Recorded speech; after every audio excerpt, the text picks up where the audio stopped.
What's up, everybody? Welcome in to the DNVR Rapids Podcast post-game show. It is your host, Mitchell Carroll, coming at you live with my boy, the superest of super producers, Yahir Vazquez. Yeah. That was a tough result in Dallas. It was a result. All right, dude, that sucked. Now, if you only watched the first half, you probably were thinking, and not stoppage time, you were probably thinking that was one of the games best halves the Rapids have played this season. They looked complete. There was attack after attack after attack. A couple scares, but it's not going to be completely one-sided.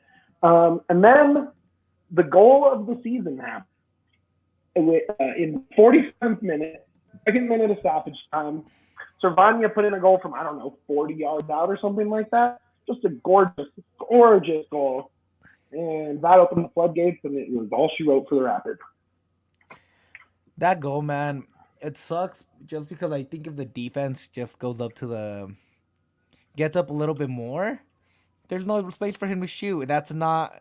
He doesn't make that amazing shot. So I don't want to put that at all on Yarborough, man. It's not Yarborough's fault. No, and I think honestly, if you could put it anywhere, you could put it on Barrios, stripping that guy, extending stoppage time that much longer, getting a yellow card, and then it just kind of from there it went down. It was they have to add that whatever minute or so. It was just a minute of stoppage time allowed in the first place, and then he took him, gets card, lets him take it down, takes that shot from a mile away and drained it.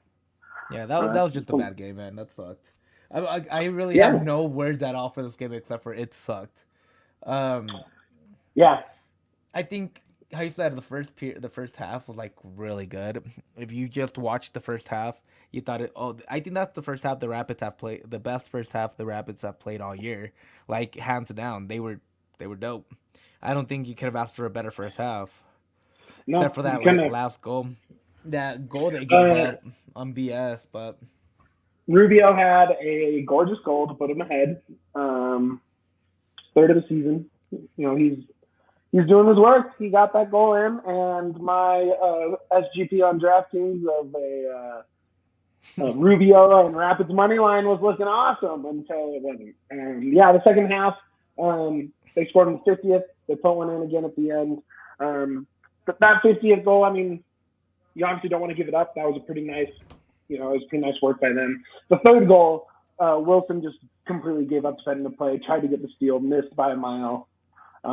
Price tried to do what he could, sprinted down. I'm surprised he even got a body close, honestly, to block. It wasn't close, but it was, he at least in the run of play, it looked like he might have a chance of blocking it.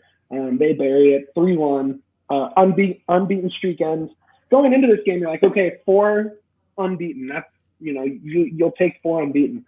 Now, after this game, the thought is, okay, 2 points from 9. And that doesn't feel great when you're looking at only 2 points out of the last, 3 matches. Yeah, especially that Real Salt Lake game where they were clearly a better team. They weren't able to put another one in net. If they would have played like this at home, like against Real Salt Lake, man, today would be a completely different vibe. If they would have came out with a win against RSL, right now you'd be like, oh, well, it's an away game, but since you only got a point with them, and then you come and lose in Dallas, it feels bad, even though this is the first time they lose since the season opened. Well, second time they lose on the season. Yeah, since the season opened, yeah. And I think, and then you look at that Houston game too, where there was just a late mistake, and you took 2 points off the table, and all of a sudden now the next few games just seem that much more important when instead, we should be talking early season MLS, and all of a sudden you're like, okay, we got, it's time for 3 points. On the road at Minnesota next week, it's 3 points time, right? Minnesota is scrappy, but if there was ever a on the road get right game that's not Charlotte, or someone of that like, you would hope Minnesota could be the one that gets the 3 points. Yeah, and again, like I said, Minnesota's still really good. They have really good players. They have Reynoso.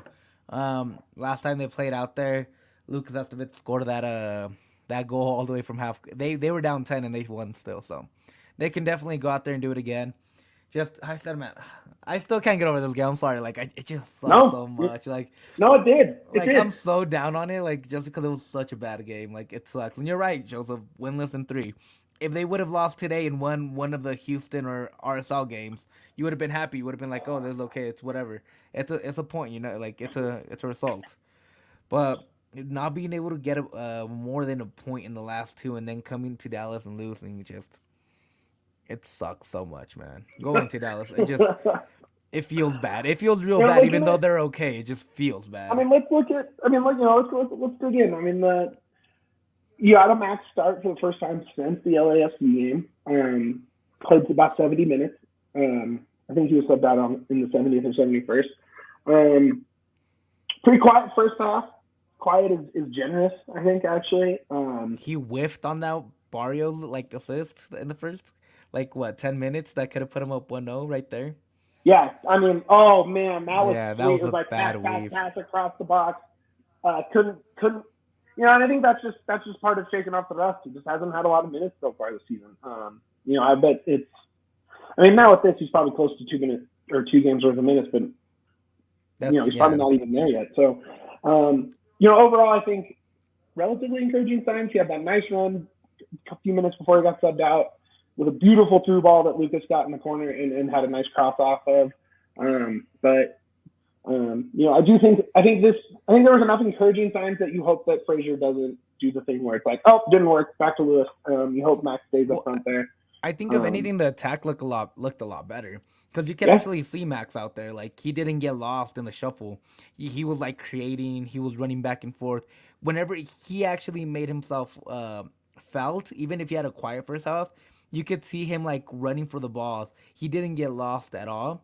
I like him a lot more up there than I do Jonathan Lewis, honestly. Oh yeah, I know you don't want Lewis around really at all. No, and again, it's nothing against Lewis. I just think Max fits that role a lot more because he's more aggressive. Yeah. He just kind of runs. He makes his runs a little bit better, and he just kind of has more purpose when he's actually playing than Lewis right now. Yeah.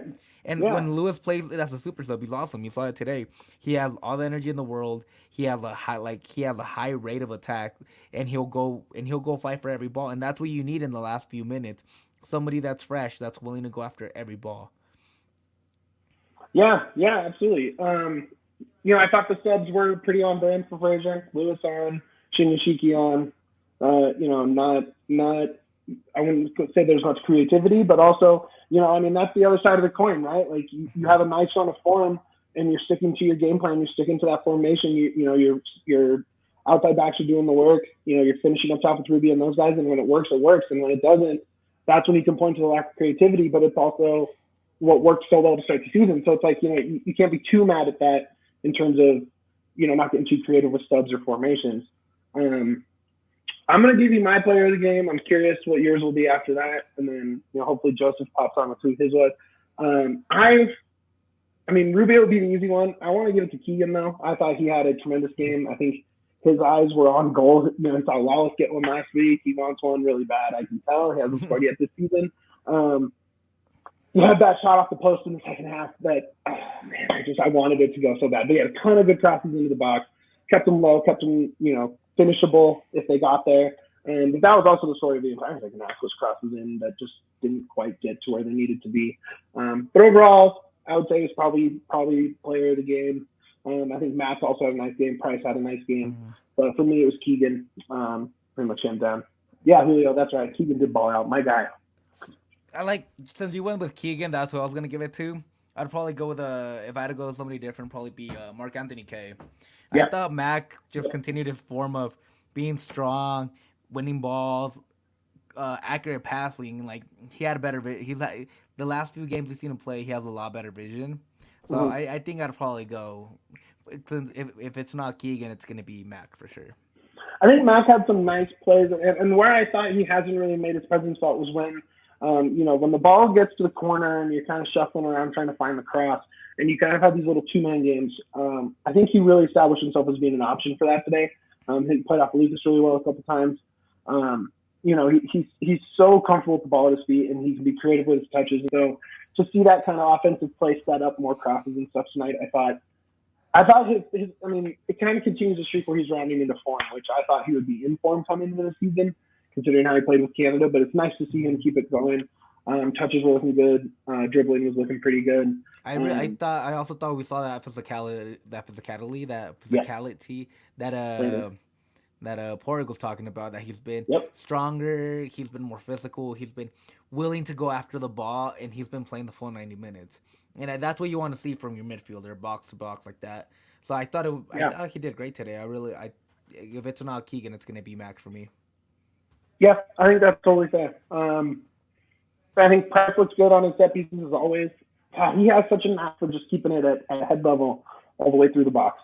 He does it like no one else. You saw Ford's quote that we put up on Twitter this week on our graphic, and if you heard it on the show. Rubio, Price, joint best players on Carrera side. Some of these big opportunities start with it. Yeah, absolutely. Absolutely, Joseph. I mean, you nailed it. Rubio, man, he had quite a few good touches. I thought. I mean, he's so critical when he can just play just outside the box and kind of either finish or lay it off either way. And that brings up a really good point. Price did have some really nice set pieces. We were talking about him down there at the bar, like when he was giving those corners, he was putting them right where they had to be. There's a reason Porrick said that he was the best set piece taker since David Beckham. He has some accuracy when he has time. One thing I do want to touch also on Rubio real quick. Yeah. Where there's the second time to let him hit the free throw in the free kick in the last 2 weeks, and it just hits the wall. It doesn't get enough elevation. I don't know if it's Man, like I don't know if they need to like come up with a little set piece where he can like get a little bit more running room or something. But like that's twice now where he hits the wall. It doesn't even get close to going over the wall or even to the And side I of the wonder wall. I mean, their set piece coach is obviously great. Name escapes me. I'm sure Joseph will drop it in the chat there. But they come up with so many creative ways to get guys open. I wonder if it's more of a Rubio assist on these and not a shot. One thing I noticed, and I don't know why it always catches me off guard, because Premier League teams used to do it all the time when Ronaldo was taking free kicks with the guy laying down. And like that's kind of gone, that hasn't actually happened as much, but I see it all the time in the MLS. It cracks me up every time. Because like you don't see a lot of rollers on those free kicks. And it always catches me off guard. I don't know why I thought that was funny. There are positives as always, right? It's a long season, so you look for trends and you hope that those near misses turn into misses, and you keep seeing those crosses, those corners just go. They're right at head height. They're like the whole length of the goal. They're at head height. Yeah, exactly. I mean, Rubio can bury it. He can. Right.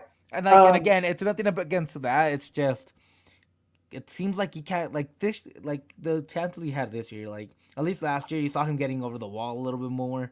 Like he's hit the wall. I don't know, man. I think I'm just frustrated today. Honestly, I think this game just put me in a bad mood.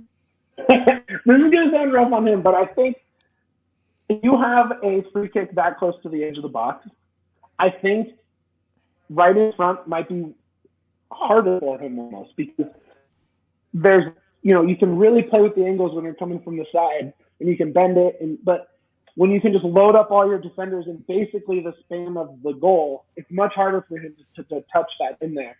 And it's obviously a good chance. You're not going to be mad about getting a free kick from there, but like I wonder if just moving it just a little off the corner could give him the angles on that. Overall, definitely too many missed chances. Super frustrating.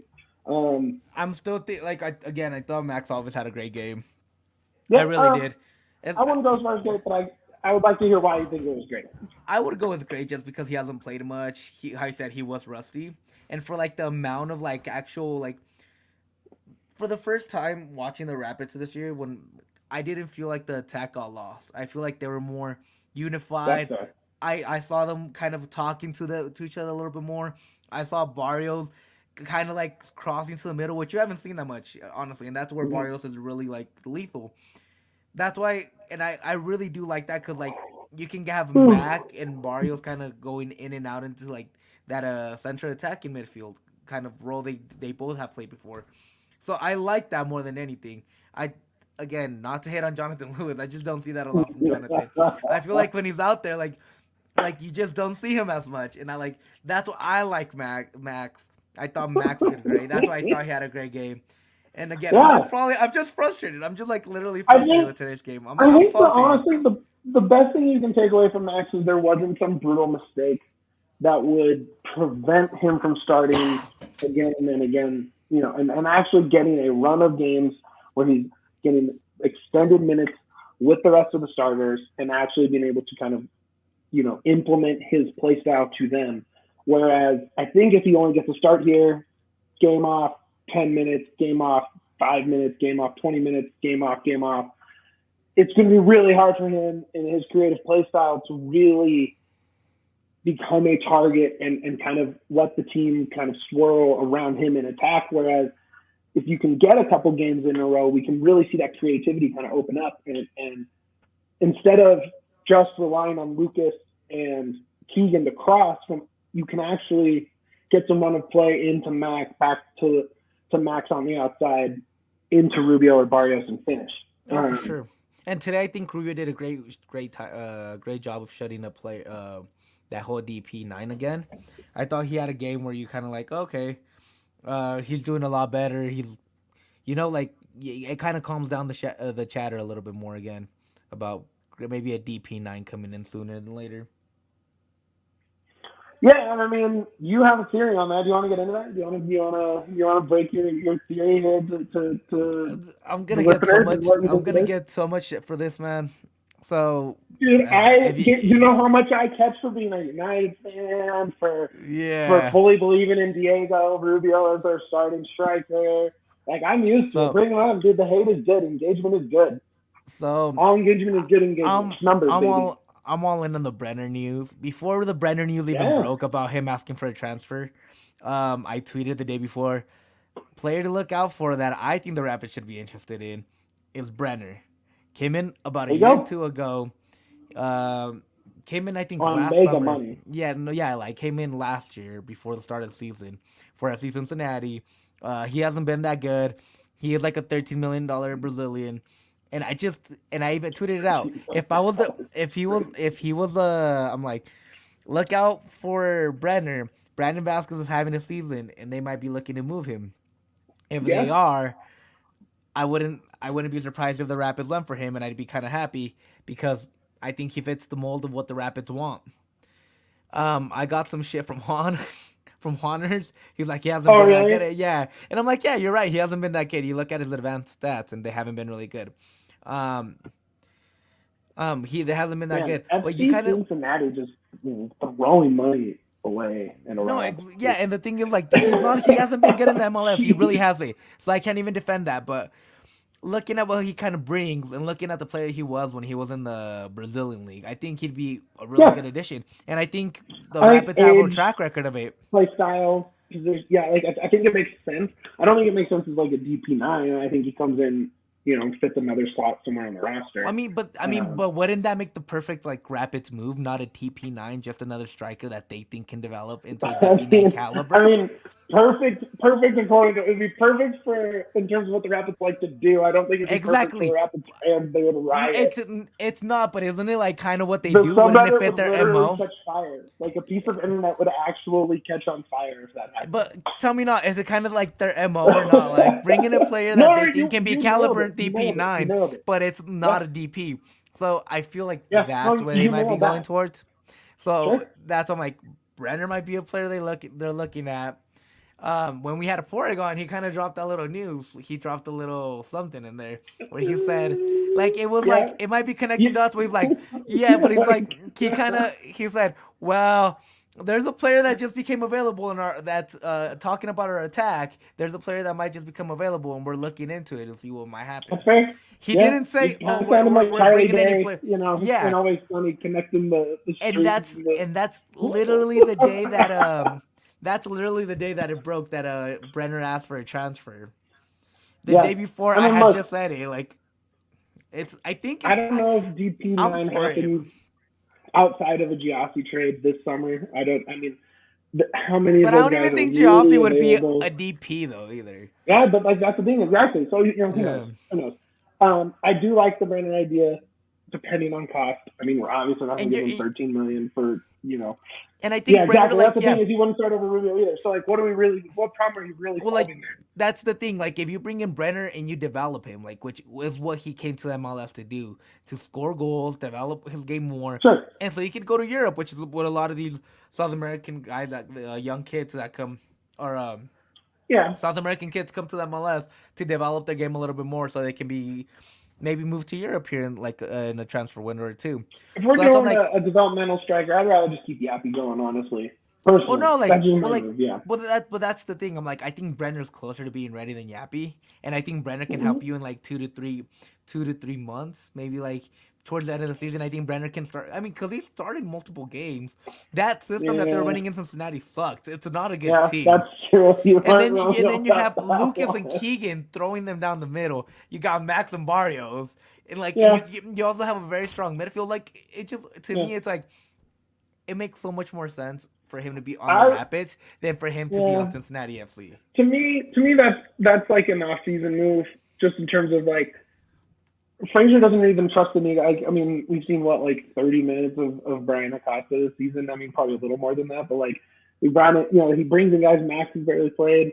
Like, do you want Ford spending his time in this window and into the next window working out a deal for a development piece, or do you want to add something to make a push for the playoffs? Because all of a sudden, if this is the run of form, you need goals now. You don't, you know what I mean? It's like it's goal time. Like you have to get. You cannot go 3 games without 3 points in But any the of thing them. is, like, I think Frazier's smart, man. Frazier's He really is. smart. He's a genius. I think He he's the brought best coach in the league. I mean, he brought on Austin Trusty. What happened? yep, It took a while for him to break the first team. Look at him now. He's going to Arsenal. yep. Brian Galvan took about a year for him to get going. Brian Galvan was a big piece last year that he created a lot And of he would be a chances. big piece right now. I mean, God, he'd Yeah, be. so exactly. So God. like, I'm like, Yeah, Brenner's on. I think Brenner can come and be that. Lucas Esteves had to come in for Sammy Vines because he was leaving to the Belgium league, and he played him yep, immediately because he trusted him. If he has yep. to put him in those situations, Frazier will. But Frazier's also a very Right. smart coach, and he works them in. Yeah. Max Alves didn't start immediately, but he's working him in. And today we kind of saw some of Man, we saw the I fruit see a it. little I bit. see Like, it, man. Yeah, no, I see it. I bet you he gets on the score sheet in one way or the other in Minnesota. Goal yeah, and assist. He's like there were touches there in the second half, and that run that he had with the through ball to the corner. Something's going to happen from there, whether or not it's like a hockey assist, a cross, a layoff on a break, or he just finishes one. I I think it's there. I'm crossing my yeah, fingers for those that are listening to the pod and not watching, but I'm crossing my. I think it's there. no, and that's in He's high right said, there. man. Like, I think these are players that Frazier's really really good about. If they bring Yeah, him in, I'm gonna trust Porig and I'm gonna trust Frazier. sure, I'm fanboying because I like Brenner before he even came to MLS. sure. So Yeah, I saw his potential before he was even like he like sure. in the MLS. So like I've liked him before. So like him on the Rapids with this coaching staff, with the way they've developed players around the leagues that haven't been good in the past seasons, I trust them. Sure. If they scout that guy and they're like, you know what, this is the guy that we want. I think he's worth it. Let's bring him in. Bayesi is another one. It took them a year to get him, according to Porik. They wanted this deal done last year, and they weren't able to get it done. If it takes a year and they bring Brenner in, I think that's a good deal. Because I Sure. really do trust. I trust Porik and I trust Frazier, Yeah, and I me too. think I mean, yeah. And so like, 100%. if like for me, like, oh, I might sound like a crazy dude, like some crazy asshole, No, just I don't think you're actually that spitting some crazy. like fanboy shit. I'm like, okay, I get that. Like, I do sound like it, and that's fine. Yeah, But it's yeah. also, if they look at it and No, they I think bring you're him in, connecting I the dots. trust I them. think you're connecting the dots. I think you're connecting the dots. It makes a lot of sense. Makes a lot of sense with the trade request. Makes a lot of sense with the roster build. He could be cheap because I mean Cincinnati knows they're not going to get them up. Like right, like there's no Yeah, way in like the world they're going to get their investment back. they know. I do Everybody knows really Brenner wants to leave. Everybody. He asked for a trade. yeah Like, yeah he asked for like to get moved. Like, what else? What are you gonna do? Like, he's asking to leave. You have no leverage in the situation if you're Cincinnati.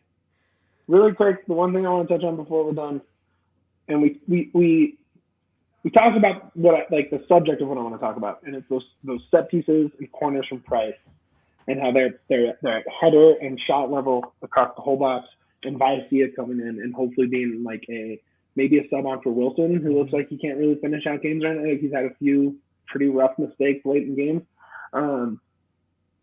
He is a 6'2" athletic machine who can put a head on those balls, man. I mean, if there's any developmental project I want to see, it's that guy finishing Price free kicks. So bad.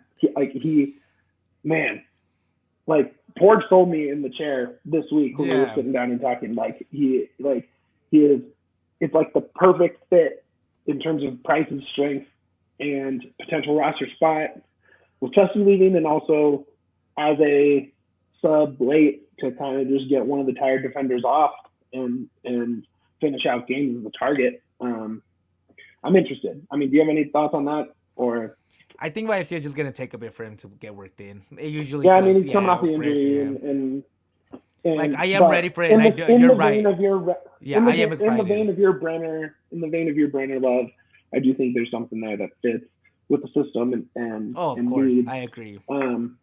Because man, look, right now, I mean, do you trust a defender to come in after, in the 75th, 80th to take over? Because Wilson blew that defensive assignment. And not that it would have mattered, would they have scored an equalizer? Probably not, but they need a reliable fourth center back. And maybe by now, if Keita doesn't tear his ACL early in the season, maybe they have that fourth reliable center back, right? I guess you can fight Keegan, and you can fight Keegan and bring in Betasaur, and I think that's also a good solution. But it'll be interesting to see how he plays at least. So it'll be interesting to see if that's even the role that they're thinking. Because they didn't, invested some decent money in. Yeah, and I don't think Keita was even supposed to. Keita this year was not supposed to be first team, according to Ferriera. No, I think Keita. I think it's more like a Rapids 2 for the future kind of thing. But you're right. Like I think Danny Wilson is getting a little bit more tired. But it could also be the hamstring that is bothering him. Maybe late games. Yeah. Like he did have that earlier in the season, so we'll see. That's something to take a look at as the year goes on. See if it's maybe like a little lingering injury that's preventing him to go to full 90 at his full capacity. So that's a good thing to look out for sure.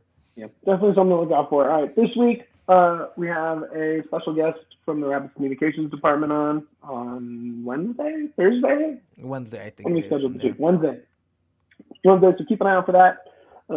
We'll be playing our usual games, talking our usual MLS and Rapids. And then, of course, we will be live post-game after the game in Minnesota next Saturday. So keep an eye out for that as well. Like and subscribe on YouTube. Subscribe to the DMVR.com. And order some merch. Put me to work all week. Let me send you some T-shirts. It's your boy Merch here. Come on, let me send you some T-shirts. I also saw some proofs from a certain MLS supporting merchandise company that will look pretty cool once I can confirm them. So keep an eye out for that as well. Yahir, follow him on Twitter at Yahir G_Vazquez. He's the man. Follow me at _Mitchell James. We will see you next week. Up the Pids.